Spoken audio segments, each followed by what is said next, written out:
don't know what to do. Ah bon?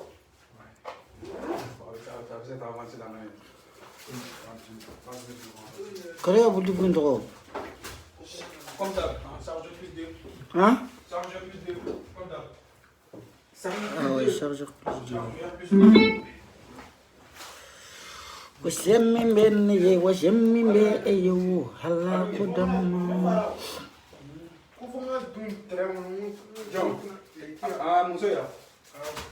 Kia. Ko kia. Kuya. Aí. Aí. Não me pode ir direto lá dentro me. Não me pare. Agora vou parar de uma hora. Vamos parar de uma hora. Não conta ver a campanha. Ah, não quero me na pare. Não, isso é uma semen flower, semen sorry.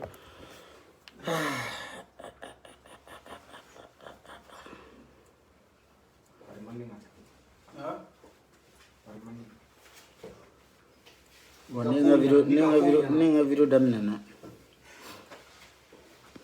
So, coisa que não vai primeiro. O primeiro que mana meigo.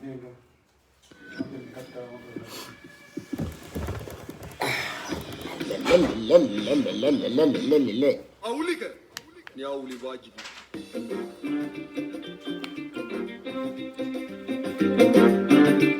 Atolente bravo. Nani mara la carabigo. Ni mara la carabigo. Col tolente bravo. Nani mara la carabigo.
Général Chico, ça belebele minia salut internet. Quand m'a de Aouda, ana tuguni ambora. Voilà, bitaye farabu doni mbala. Mais yari ngase a farabu mayoro ma folo nyawfu awga wati wu ani aw sigiro la. Ko le 22 ni kalo ko no mai 22 mai kambela jelinga nyogo soro république place de la république comme manifestation badobé panafricain tola anti cartinina mogo tola mogo ko passeport ko problème ni cartinina ko problème bila kambe ga bo igo konokulu anga nyogo soro république anga ta keleke mimbe dusumakasi mimbe ana bekati tafo aya soro nyere ko anga dakuli fo Lion Consil la nere boray bi mimbe maleon ala kanato au gasi nga maminu kelenu ka boka video chama ke ka foko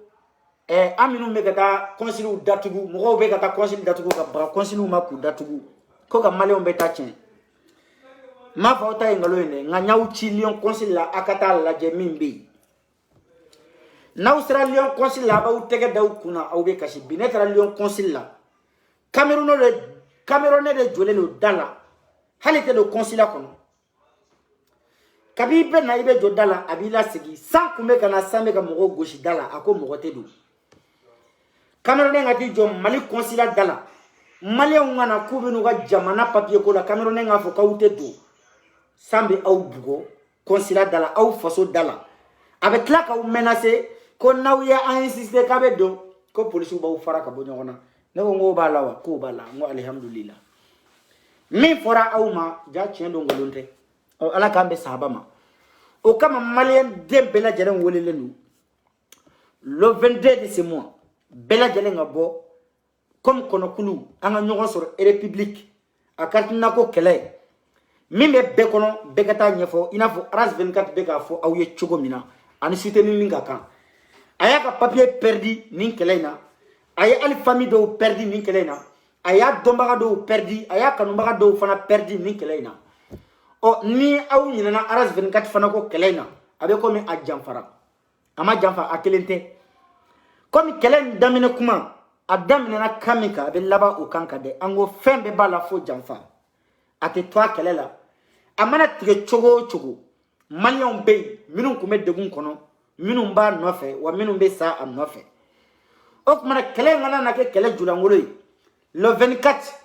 aita bo ina fo aras 24 yo horonya yira chogo mina kaga fembe perdi ni kartina ko kele na aw fananga bo agata ga horonya juru sara aw kata yira ko aye degu mi soro aya soro malien dewndi aye degu mi soro aya soro franfin dewndi wa franfin dew on fana be ya aras 24 e kama ani anti kartinina bela jelen kama o comme degu sur on kama ni ga degu sera an yere fana be bo i ga degu on va partager donc le 22 bela jelen bo am be ka nyogon soro république be katika dusuma kasira mi mambo ka nyeshi malima ango nyeshi malima ni mali jona na ambe jo am mali jo nyogon fe ngani chien fana fodo na ambe je am o fana chien fo nyogon fe mali ko tele donc mais au tigetan le 22 bela jelen bo an nyogon soro consulat dala video jante mais avertissement doke Bamada City ou ka journaliste do bey ou ba wole ko Fatimata mena ka vocal parti ni do kala mais mise en garde deke mena lew parce que telefle na mena ni elani nteme maga video kunurni ira awla folo aka do ndirige Bamako capitalim Bamako capital sebe ngoro awa musu Bamako capitalim voilà ay Mali ou ka nderi mi me yalla ka micro territoire ke abe mogo nyini ga question na mbaw bela jalen prévenir en avance ni arnaque jidi ni be soni fana ɲini nin denin de don ni be kalabanci ɲini nin denin de don a bɛ k'i dogo bamanda siti ka titiri de kɔfɛ olu ka fɛnw de kɔfɛ ka mɔgɔw arnaquer n bɛ dalilu di aw ma sisan nka a ye taa fɔ Fatumata ye k'a ka mɔgɔw ka juru sara yanni n ka nale ni dossier ye n kana traiter a kana taa kɛ maloya ye faden kɛnɛ kan a ka fɔ ko Siko ka baara ye ka adamadenw la maloya n ka laɲini t'o ye Fatumata ka baara ye de ani malimatu dɔ de bɛ ɲɔgɔn tɛgɛ n t'a dɔn wajulukɛla don wa soma don jinamori don ne t'a dɔn nka baara kelen bɛ Fatumata la diɲɛ kɔnɔ ka mɔgɔninfinw minɛ ka t'u di jinɛtigiw ni karamɔgɔw ma k'u gosi k'u ka wari minɛ a yɛrɛ bɛna min fɔ n bɛ n'a fitinin k'a la mise en garde don bi mana sigi i kama nka n bɛ waatinin d'i ma mɔgɔ ka wari de i k'a ɲini a donna wo min kɔnɔ i k'a labɔ i k'a d'u ma yanni n ka na sabula ni sigira Facebook in kan ni sigira ka na a bɛ gɛlɛya dɛ a ye n bɛ dalilu fitinin dɔrɔn de di aw ma aw k'a lamɛn Fatumata ye jɔn ye fɔlɔ. Malimatu y'a fɔ cogo min na a tɛ tɛmɛ o kan Malimatu y'an ba de an ka musokɔrɔba de don an sigiɲɔgɔn de don Lafiyabugu yan nɔ ne yɛrɛ de dɛsɛ yɛrɛ bolo de ma ne kumana an ka musokɔrɔbaw fɛ u ko n ka taa kuma Malimatu fɛ parce que ale de b'an ka musow bɛɛ fara ɲɔgɔn kan sunkalo la ne kɔni dɛsɛra a ko in kɛra n bolo baara ye a kɛra n bolo maloya ye a kɛra n bolo lajarabili ye o la ne ko ne bɛ se Malimatu ma tellement ne ka koɲa yɛrɛ bonyana ale ma ale ko k'an ka vocal cɛw ma a k'an kumakan lamɛn ne ka ko in bɛ se ka bɔ a kɔnɔ cogo min na ni duwawu ni barika bɛ se ka don a kɔnɔ ne bɛ se ka yɛlɛma parce que denmusonin bɛ n yɛrɛ bolo n yɛrɛ furu. Comme aw bɔra tellement que u ka ca n bɛ mɛnale n'u ye semaine in kɔnɔ n b'a to page in bɛ yɛlɛ dɔɔnin n bɛ na a ye taa fɔ Fatumata ye comme aw yɛrɛ bɔra k'a lamɛn Malimatu dɔ de b'a bolo ani o de bɛ baara kɛ ɲɔgɔn fɛ u bɛ mɔgɔw ka wariw fara ɲɔgɔn kan ka wari dun wari tɛ sɔrɔ i t'i yɛrɛ sɔrɔ u bɛ tila ka n'u yɛrɛ kɛ makaritɔmɔgɔw ni hinɛtɔmɔgɔw ye alors que Ala b'a dɔn kira b'a dɔn kalabanciw don komi aw yɛrɛ bɔra k'a kumakan lamɛn cogo min na aw bɔra ka kumakan lamɛn cogo min na n bɛ segin n bɛ dɔɔnin k'a la tuguni aw b'a lamɛn nin ye kalabanci de ye aw minnu t'a dɔn n bɛ aw labɔ a kalama nka n bɛ layiru d'i ma semaine in kɔnɔ n bɛna lafiya n bolo bɛna libéré n bɛna n sigi page in kan yan a bɛ gɛlɛya dɛ i ni Malimatu min jɛlen don n'aw bɛ ka mɔgɔninfinw arnaquer a y'u ka wariw ɲini a k'a d'u ma yan'a ko ka kɛ dulɔkideni kanba ye aw da la parce que Malimatu min don n'an bɔra k'a tɔgɔ fɔ Facebook in sanfɛ yan diɲɛ bɛɛ b'a dɔn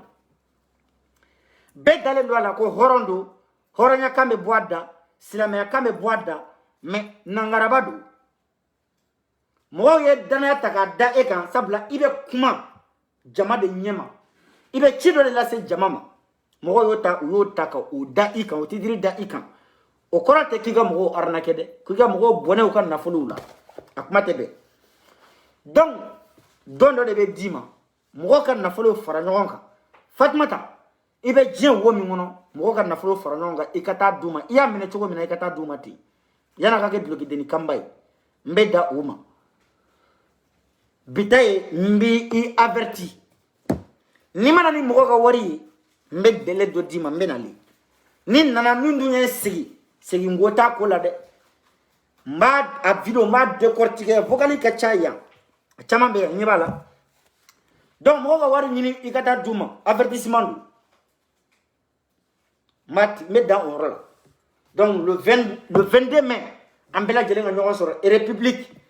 an ka taa nin ko in an ka taa sen an ka se a dan na o de kun don k'o fɔ aw bɛɛ lajɛlen ye ka da aw tulo kan donc n b'a fɔ aw ma ko sali merci